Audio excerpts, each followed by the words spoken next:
Assalamualaikum warahmatullahi wabarakatuh. Selamat kembali bertemu dalam video pembelajaran untuk mata pelajaran OTK Sarana Prasarana kelas 12 Otomatisasi Tata Kelola Perkantoran. Untuk materi kita pada pertemuan materi yang kedua ini yaitu tentang penerimaan, penyimpanan, dan penyaluran sarana dan prasarana. Kemarin kita sudah membahas tentang penerimaan sarana dan prasarana kantor. Maka untuk kesempatan kali ini kita akan membahas tentang penyimpanan sarana dan prasarana kantor dan penyaluran sarana dan prasarana kantor.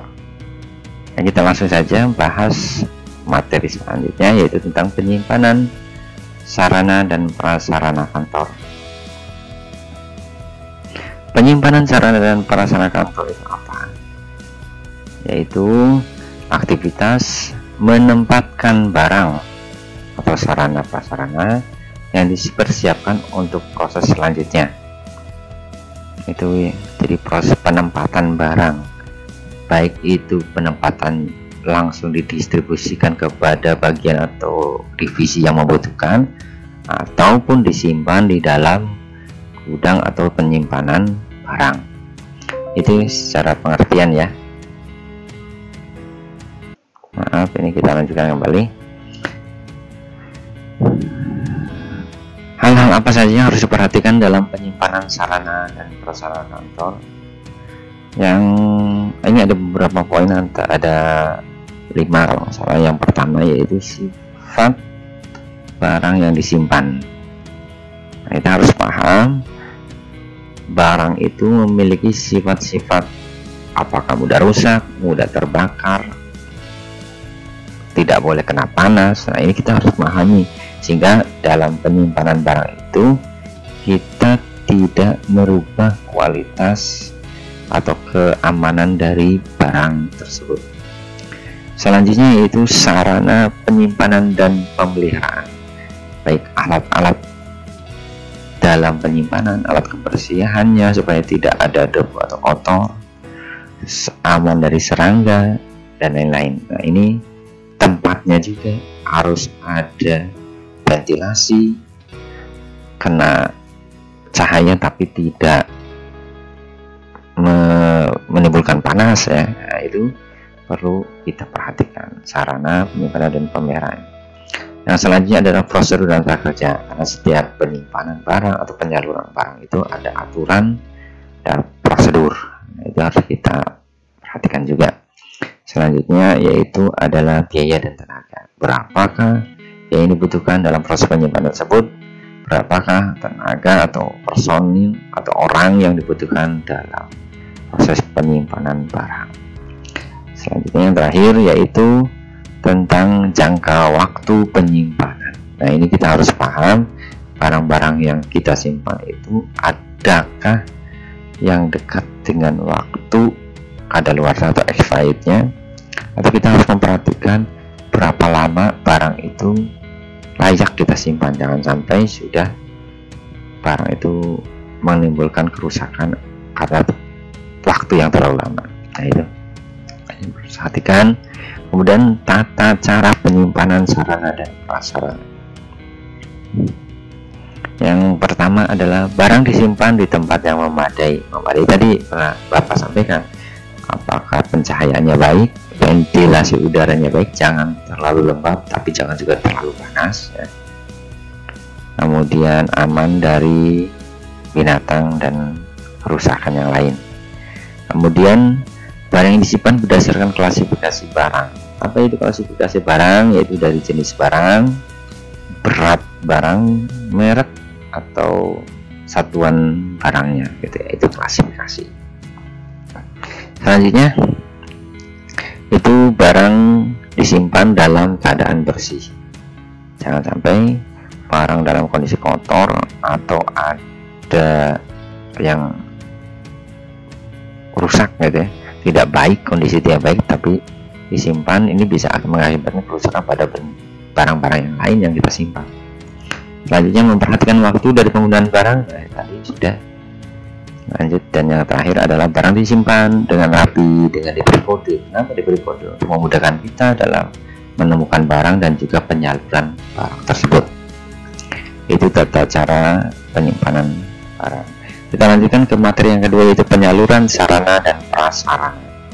Kita pahami dulu pengertiannya ya. Penyaluran sarana dan prasarana adalah aktivitas pemindahan barang dan tanggung jawab dari pemegang yang satu kepada yang lain. Nah, ini disebut dengan penyaluran. Hal-hal yang harus diperhatikan dalam proses penyaluran barang, maaf ini salah penulisan, kurang L ya, penyaluran barang atau sarana prasarana. Yang pertama adalah ketepatan penyaluran barang, baik jumlah maupun jenisnya. Yang kedua yaitu ketepatan sasaran penyaluran. Dan yang ketiga adalah ketepatan kondisi barang. Ini harus diperhatikan 3 poin ini. Kita lanjutkan. Jenis atau sistem penyaluran sarana dan prasarana. Sistem penyaluran sarana dan prasarana itu ada 2. Yang pertama adalah sistem langsung atau secara langsung, dan kedua adalah sistem tidak langsung. Apa yang dimaksud sistem secara langsung itu? Yaitu barang yang diterima langsung didistribusikan pada bagian atau divisi yang membutuhkan tanpa proses penyimpanan dahulu. Akan tapi perlu dipahami bahwa tetap secara administrasi pencatatan berita acara itu tetap ditempuh ya. Kemudian sistem tidak langsung, yaitu barang yang diterima disimpan terlebih dahulu di gudang penyimpanan secara teratur, baik itu dari klasifikasinya, kodenya disimpan, yang kemudian akan dipersiapkan untuk penyaluran atau aktivitas selanjutnya. Jadi ini ada 2 ya sistemnya ya. Kemudian asas pedoman dalam penyaluran sarana dan prasarana. Ada 4 asas. Yang pertama adalah asas ekonomi. Asas itu apa sih? Asas itu dasar. Jadi dasar bagi penyaluran sarana yang menjadi pedoman dasarnya itu pertama asas ekonomi. Apa itu asas ekonomi? Asas ekonomi meliputi 3 hal, yaitu pemerataan, keadilan, dan ketepatan waktu serta kualitas.